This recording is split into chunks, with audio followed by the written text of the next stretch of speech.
Hello everyone, my name is Bret, and sometimes I wear a beret, and we're trying something a little bit different today because when I'm talking about a specific blaster, I might as well have it right here in front of you, not with me in front of you with the blaster, because if I'm going to use it, then I'll have gameplay footage, and if I'm just going to talk about it, you might as well see that in front of you instead. So let me know what you think about this at the end, but let's jump into it. I've been waiting a little bit on this one. This is the Worker Wasteland Ranger. First they had the Prophecy, then they had the Swordfish, then they had the Dominator, then they had the Hurricane, and then they have this. This is the first, I guess, official 3D printed blaster just on its own and not like a 3D printed attachment for a blaster. This is just a 3D printed blaster.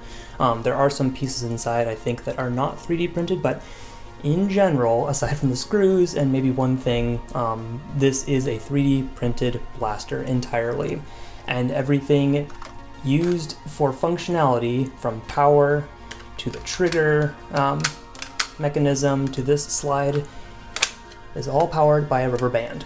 Oh, and then there's a magnet that's holding this rod. Okay, and this, I don't think this is 3D printed either. So there you go. Let me show you how it works.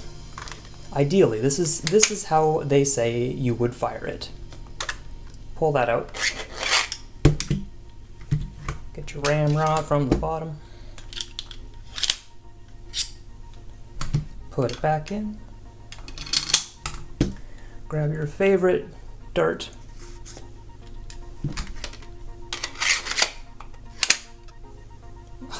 Ignore that, and fire. Also,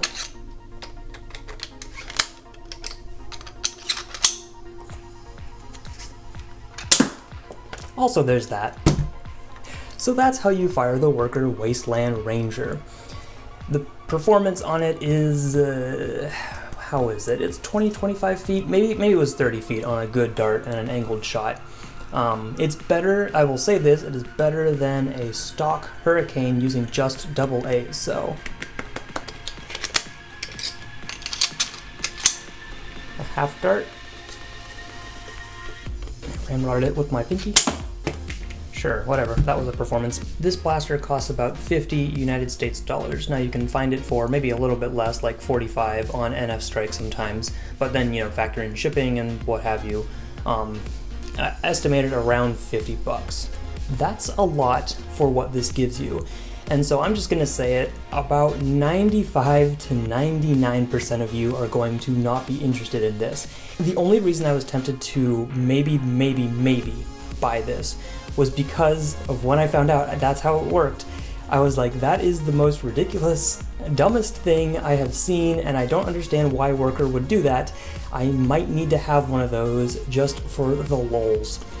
And fortunately enough, NFstrike reached out to me and asked if I was interested in doing a review on it, and I said, you know what, sure. Because yes, truth be told, even though I was somewhat interested in picking this up just for a silly blaster loadout, I was not going to buy it for 50 United States dollars.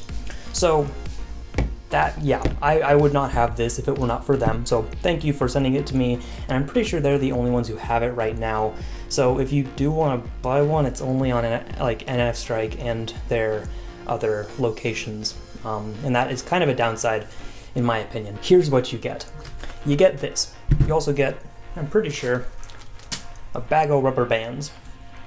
And there are two different sizes here. There's a smaller and a larger, where the smaller is meant for,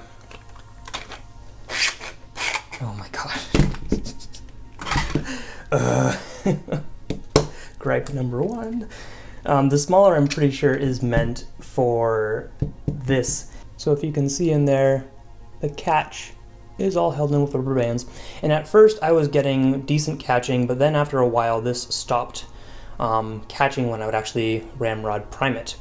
And what I did to fix that was I used one of the smaller rubber bands, added it in here, and now it's just fine. As you can see, to access that, you just unscrew this, you can get to there pretty easily, and then you can also slide this back, and there's your power. What do the big ones go to? Are the big ones just for the trigger pull? I don't know. So yes, you could, for performance increase, you could add rubber bands to these sides, and I've had some problems, as you can see, with this staying in place because you screw it in, I'll pop the shell out and it's like this. And I'm like, oh great, that's perfect, because you cannot prime a half screwed in shell. It will just die on you. This ramrod, decent. The fact that it's at an angle is sometimes kind of weird to prime things. I like the magnet there because that snaps in really easily. Would I prefer no ramrod and just a functional blaster without it? Maybe, probably, yes, but oh well. I mean, you could scrap this whole thing. Say, go over there in the corner. Just prime this and start it again. Ah, favorite blaster of all time. It's still, what the fudge? Not on camera. Actually, it's good to be on camera because then people can see just how great it is. So you could, in a sense, run around just with this, and just fire it like that, because this pin in the back is all that the blaster fires. And I think they sell this piece separately, so honestly I would recommend, if you are interested in this kind of really small self-contained firing mechanism, again it's just rubber band powered and you need a rod to prime it, but if you're interested in that, I think they sell these separately for, I have it somewhere, oh man, they still sell these separately for about 12 United States dollars. That's still quite a price. If you're interested, that might be something to look into. Let's talk about a good thing that I should definitely address. The 3D printing quality. It's good. It's really, really good. It feels fantastic. There's nothing sharp here. So I will say, the shell itself is quite well done, and I think the F10555, I think it's F10555 division, even though it just says worker on the side, it doesn't explicitly say F10555. I'm pretty sure this is their work, and it shows. It's very well done. They usually have a good track record for that. The cosmetics of this thing. It looks okay at first. It's a chunky, people have called it like flare gun. Not a bad thing. You could also just take the shroud off of a big shock, and that's a flare gun. You could also just grab a jolt and call that a flare gun. That's an opinion. The trigger pull is not bad, again, because there's nothing you're doing except activating this little pin. But the handle, at first I thought I liked the handle, and then I realized I didn't, and here's why. This piece right here, this trigger guard, is massive. When you pull the trigger back, you need that much space because, again, it's rubber band powered, and the lever mechanism used to extend this knob. Again, I have small hands, but this is kind of cramped down here, and where my middle finger would want to go is right in this spot, and it cannot go there, and so it almost would rather do this so that I could actually have my hand choked up further on the grip, and that's not going to work at all. Another concern that I do have is with this piece right here. And let me tell you why. This is the piece that locks into place when you close everything up. So without that piece, you would have to hold it closed and fire. I don't know if you can tell, but look how thin that piece is. Compared to the rest of the blaster, that is really thin, and again, this is 3D printed material. It's good 3D printed material, but look how sharp of an edge that is too. There is not much holding that on, in my opinion, and I am a bit concerned that after some time, or if you really wanted to, have some fun with this and you're snapping it back up like that, I'm scared to do that because I don't want this to break off and then, pretty much ruin half the aesthetic or functionality of this shell. When you do close it up, it does hit this back piece and lock into place first, but I don't know what kind of force would be required to just snap that off. Or, obviously, if you just have it like this and you accidentally hit that against something, will this break off? Maybe. I don't want to find out. The sound of putting... Oh my gosh. Why do you...